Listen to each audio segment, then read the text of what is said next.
to help that great event come about. A wonderful thing indeed.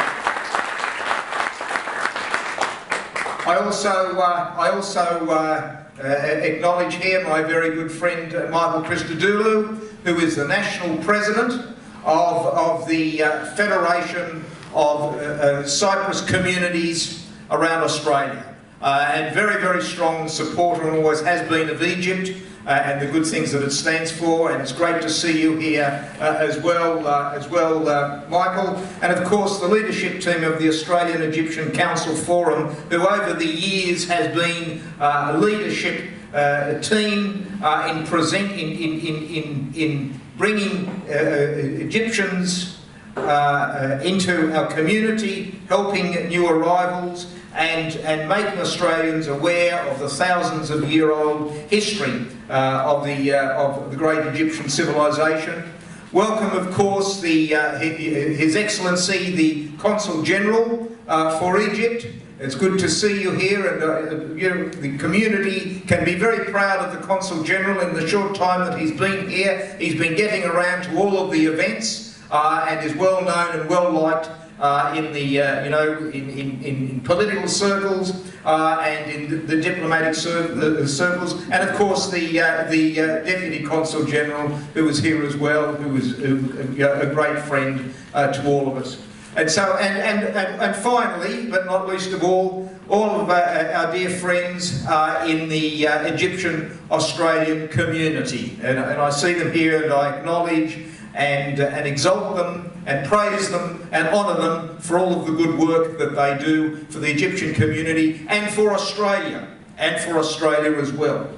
Now, finally, I welcome here tonight, and I welcome to Australia Professor Ashraf SABRI, a great Egyptian, well-known Egyptian academic, who has delved into a subject that I didn't know a great deal about.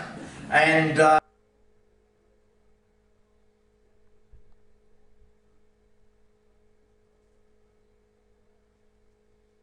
tonight is the ANZACs and Egypt. And I knew that many Australians soldiers went to Egypt, were stationed there during World War I, but I wasn't aware of the extent of the association of Egyptians in assisting the Allied forces in World War I, and the professor comes from a distinguished lineage of people who have had a military background. His great-grandfather was a general in World War I, and he's had others in the Navy and so forth. So Professor, welcome here to Australia, and I say that on behalf of the Premier of New South Wales and the Government of New South Wales and the people of New South Wales. And tonight we're going to hear something that is, I find, quite amazing, because most people are not aware that in World War I, the armed forces of Egypt were the 8th largest army on the Allied side. 1.2 million people were in the Egyptian forces, and that included the Egyptian Labour Corps, and that included the Egyptian Camel Transport Corps as well, and many decorations for bravery were received by Egyptians who were part of the Allied forces in World War I. In fact, I think, Professor, there was an Egyptian who won the Victoria Cross, unless I'm mistaken, but I know that you have done the research on this, as no other person that I'm aware of has done the research. And of course, it's not only the part played by the Egyptians in the fighting, it's also through the Camel Transport Corps. There are some 35,000 camels that were part of the Allied corps, transporting soldiers, transporting supplies, transporting medical supplies, and also transporting military hospitals in a variety of ways. The Labour Corps of the Egyptian army in building the water pipes in these great desert areas in the Middle East where the war against the Ottoman Empire was taking place. The building of bridges, the building of railways, the building of roads that were so necessary for victory.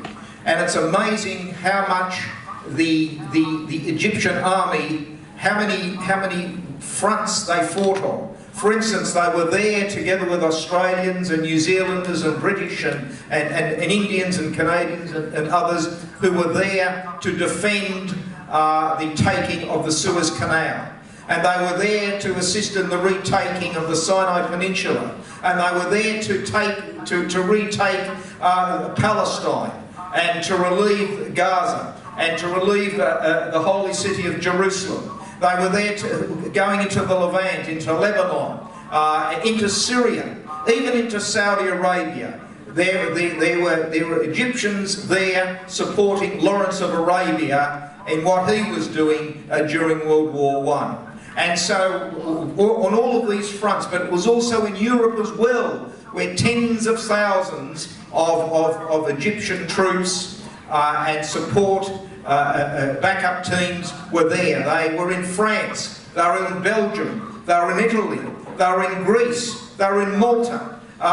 In all of these battle zones, well, France and Belgium and Italy and Greece most certainly, the Egyptians were there. So tonight is going to be an interesting night.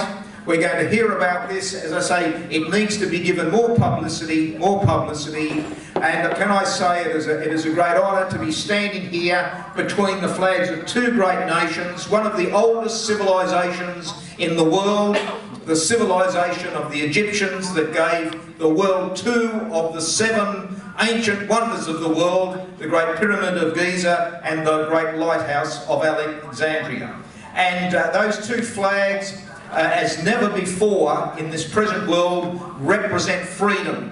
And I'm going to go a bit further. Tonight, Australia and the Egyptian people are joined together as allies in another war, and that is the international war against terrorism.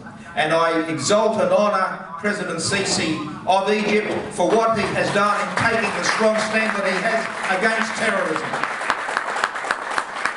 Not only has he taken a strong stand against terrorism, he has given leadership in the world to what is necessary to defeat terrorism. The terrorism of the Muslim Brotherhood, who sought to impose dictatorship and tyranny and terror on the Egyptian people, and that famous speech that he gave at Al-Azhar University, one of the most famous universities in the world, before religious leadership of Egypt, and he put forward what he believed was necessary for the defeat of terrorism, so we honour him for doing that. In fact, the speech that he gave, if I remember correctly, was praised by the Prime Minister of Australia as well as many other world leaders. So tonight is a great night to hear, to honour Australians, the ANZACs, the centenary of Gallipoli. And also the Egyptians were in Gallipoli as well. Many Egyptians died there, are buried there. You cannot get a greater bond between two people as you do between Egyptians and Australians, as when they have fought together and suffered together and died together and are buried together in cemetery after cemetery in the Middle East as they are. So I'm delighted to be here. The Government of New South Wales is delighted to be represented here tonight, and this is a great event indeed, and I pay tribute once again to the Australian Egyptian Council Forum. Thank you for having me here tonight.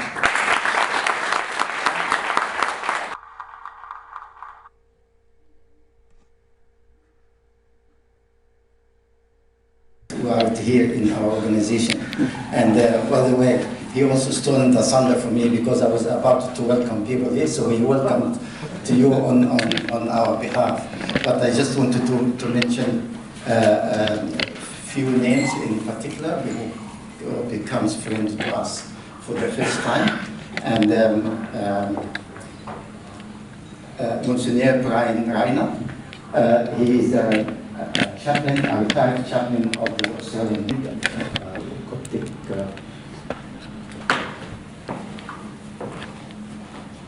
Thank you very much, and I'm very happy to be with you here this evening. First of all, I'd like to thank very much Honorable David Clark I'd like to thank him twice. First of all, to be present with us here as a representative of the His Excellency Mike Byrne, the Premier of New South Wales. Okay. Secondly, as a friend of Egypt, I always commend the deep understanding of Honorable Clark of the situation in the Middle East and in Egypt in particular. I'd like also to thank Mr. Warren Burr, Club Vice President, for hosting this event here. I'd like to thank Mr. Danny Fitzgerald, sorry to be a little difficult name for me, but for all his efforts with the Egyptian community. And I'd like to thank very much also Mr. Mark Gardiner, Mayor of Marrickville, for his cooperation and support. After all, I'd like to thank the Australian Egyptian Council Forum for their initiative to bring this event and to address the invitation to Dr. Ashraf SABRI. And in particular, I'd like to thank Dr. Wafi, the president of the forum, and Dr. Amir Salim, the driving force behind this invitation. Also, I'd like to thank Dr. Ashraf SABRI. He accepted the invitation immediately once we addressed this invitation to him through the council, and he took the decision to travel all the way from Cairo to Sydney to share with the Australian people and with the Egyptian community in Australia the celebration and the commemoration of ANZAC's Day. In fact, Dr. Sabri is the most competent person in Egypt who can talk to us about the First World War and the ANZAC's troops which were present in Egypt at that time, and the relations developed between the Egyptians and the Australians during the First World War. Thank you, Dr. Sabri, and I'd like to refer also to Dr. Sabri as a supporter of the values of New Egypt, because he's not only excellent in history, but he's a supporter of the future of Egypt as well. Dr. Sabri supports New Egypt also.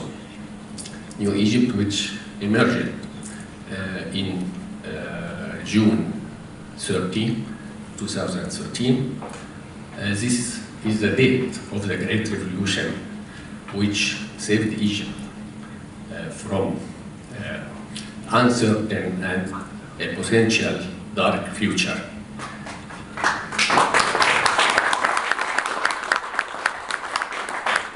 And leading Egypt to a promising future.